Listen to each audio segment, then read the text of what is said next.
All right, what's going on, everybody? It's your boy Reggie, and you're here with another day, another dollar, where I'm going to give you my picks, my predictions, and my analysis on these fighters, and I'm going to break down their fights, and I'm going to tell you who's going to win each fight. We've been on a hot streak past few weeks with the UFC fights. Here at UFC Paris, I think we're going to be another big one. A lot of boring fights this week, but hey, it's UFC, man. Who doesn't love watching UFC? This is the very first video on Another Day, Another Dollar podcast or show. I haven't figured out what I'm going to call it. Hey, it's the first video. I want to thank you guys for tuning in. Be sure to like, comment, and subscribe, and share this video so we can get people on the train, man. We're trying to win people some money here, all right? As always, if you got any feedback, criticism, coming up next, we got Clayton Rodriguez versus Farid Basharat. Basharat 10-0, Clayton 8-2.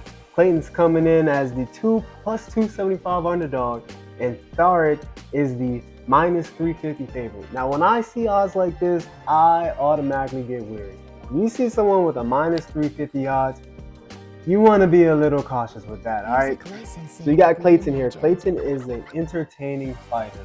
He's going to do all the cool stuff, all the cool spinning back fists, high leg kicks, all that type of stuff. His fight at the Contender Series was absolutely amazing. I think it was. This is his first fight at 135. He was struggling to cut weight, getting down to 125. He moved up to 135, where I think he's going to absolutely be a monster. He was like I said, he's a very exciting, durable guy. So him moving up to 135, I'm super excited to see that. However, he is going against Farid. Farid is a very formidable opponent. He is the overall better fighter, more experienced, and he's actually a year younger than Clayton. But I think that Farid is a overall better fighter. However, I like Clayton. Clayton Rodriguez is my pick for this fight. I think he's going to get it done. Farid is he's kind of boring, but he's a good grappler, high IQ. He's going to know how to stay out of those damaging range. But if Clayton catches him, it's lights out. So I think a really safe bet for this is inside the decision, no action on Rodriguez. But he could steal some rounds too.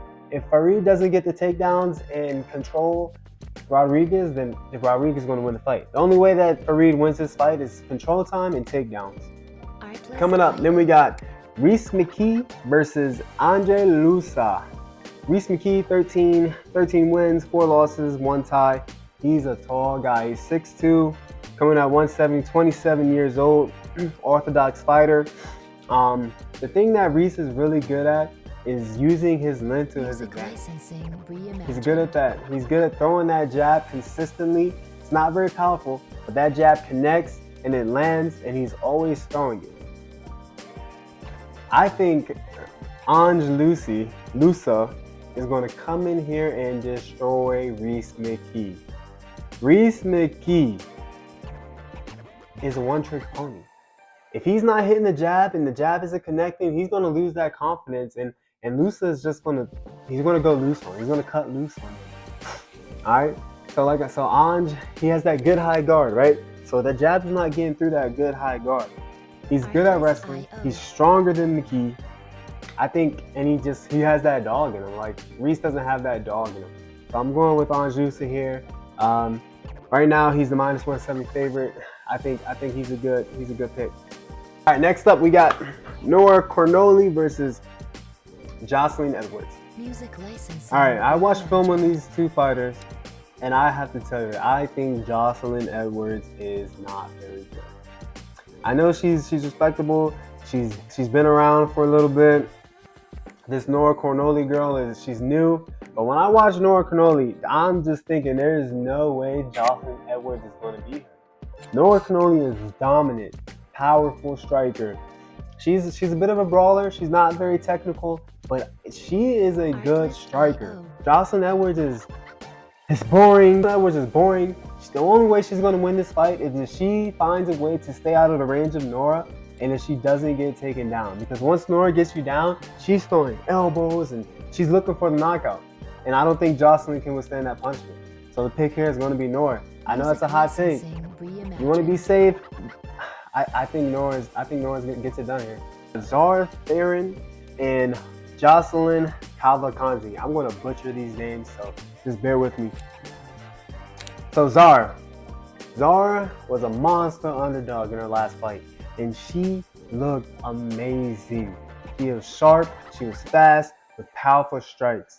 However, she's getting up there in age, and she was only good for that first round. After that first round, she didn't look as good.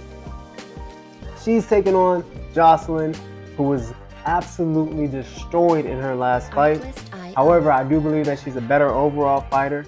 If she gets taken down, it's going to be a tough fight for her. But if she can stay on her feet and stay safe, I think that Jocelyn can win this fight. Jocelyn should be your pick.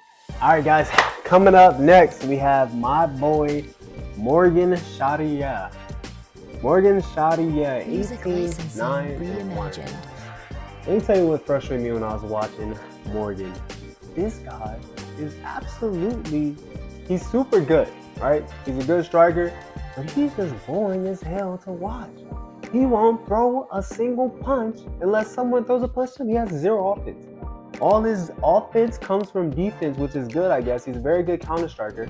But if you're watching this man fight, it's so frustrating because he doesn't do anything. He just sits there. And I don't understand, because I've kind of seen that as a trend in the French fighters. And there's a lot of French fighters this card. So if you're going for Morgan, I feel for you. I understand why you would go for Morgan. He's, like I said, he's a super good technical striker, but he just doesn't have any offense. And I'm a volume guy. I need someone with high volume, and Morgan is just not it. If you're going against Manalo Zakini, Manalo Zakini is a guy that's going to get in your face. He's not waiting for you to throw a punch. He's going to take it to Morgan, and I think he's going to let Morgan have it. All right? The key for Manalo here is not get over aggressive, not be careless, not throw any wild punches. So that way, because that's what Morgan does, he capitalizes on your opponent's mistake. He comes in with a counter strike, and he's a good sniper. So, I mean, this is just me, but I'm going with Manalo here because I just can't do low volume strike. I can't do low volume fighters. And Morgan is a very low volume fighter. So the pick here is going to be Manalo, but I can 100% see why you would go with Morgan. He's better overall, but the volume is just not there for me. It's just low volume. I don't get it. I can't do the low volume. He gets pressured, he can be easily taken advantage of, and that's an automatic no-go for me. So I'm going with Gamuri, who is 12-1, coming off of a late notice. I'm going with the higher volume guy every time. All right, coming up next, we got my boy Volkan Ozdemir and Bogdan Guskov. This is a fight. This is one of the only fights on the card I'm actually excited for, because these are both very good, big, bald white men. The light heavyweight is my favorite weight class. 205. Just big dudes going at it, right? You got Volkan coming in at 18-7, and then Bogdan 14-2. So the records may trip you up there, but to put it bluntly, Bogdan hasn't fought high competitive fighters, right? He's fought some. I'm not saying he hasn't fought any good.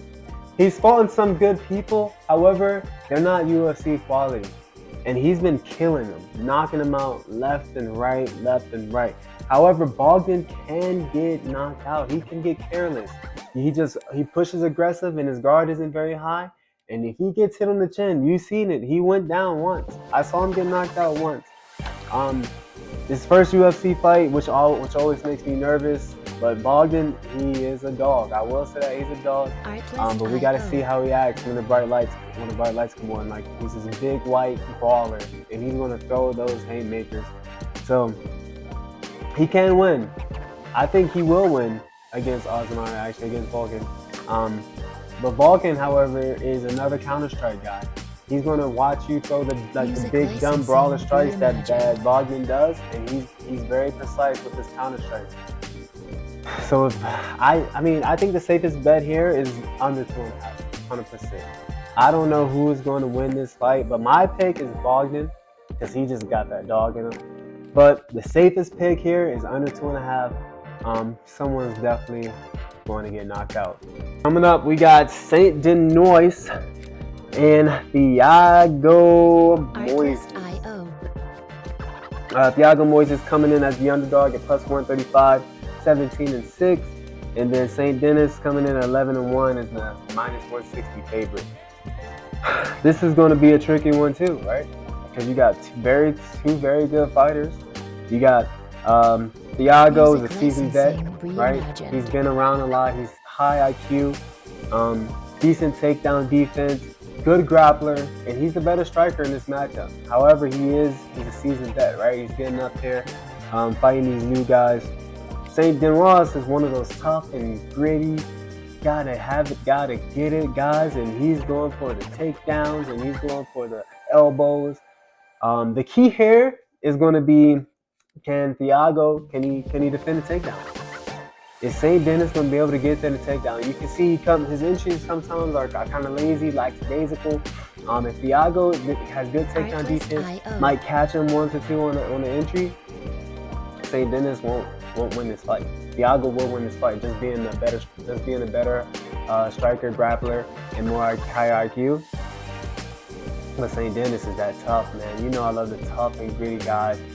My heart's always going with the tough and gritty guys. So my pick is going to be Saint Denis in this fight. Next up, we got Manon Fiorot versus Rose Namajunas. I'm going to just say this right now. I will never put my money on Rose. Rose, her last fight was a very good fight for her. She took 2 years off. Now Rose is moving up in weight. She's moving up in a whole weight class. She has nothing for Manon. Manon beat up Caitlin in her last fight. She's a good wrestler, strong takedown defense. She finished Tabitha Ricci. There's no way that Manon loses this fight. Simple as that. Let's move on. For your main event, Cyril Gane versus Sergey Spivak. Sergey Spivak, 16-3 is the plus 140 underdog. Cyril Gane, 11-2. The minus 165 favorite. Hey man, you know who I'm going with. Cyril Gane all the way, man. Cyril Gane is a super athletic heavyweight. The way this guy can move is ridiculous. He can throw kicks, he's a striker, he'll take it down, he'll get up after you take him down. He's 6'4", and he's 247, so he's about 8 pounds lighter than Sergey, and he's an inch taller than Sergey. So like, I mean, it's super simple, man. The pick here is going to be Cyril Gane. Gane is just too athletic for this big guy. However, Sergey I think he can take Gane down, but Gane is just going to pop right back up. I think Sergey his only shot is if he catches him with control time, catches him with a takedown, gets control time and keeps him there. However, Cyril Gane is not going to stay there. On the feet, there's a wide advantage there on the feet. Obviously, Sergey big and slow. Cyril Gane is big, however, he's not slow. He's super fast, super athletic. I think actually Cyril Gane can actually finish this fight. So I'm going Cyril Gane here. All right, I appreciate y'all coming out, watching me. This is my first video. Hopefully this is your first time with me. Hope you'll be back. I'll be doing a video every single week for UFC. Once football season starts, I'm going to do videos for football, and I'm excited, man. We're going to take this train together, and y'all ride with me, I'll ride with you. Artlist.io. Thanks for tuning in, baby.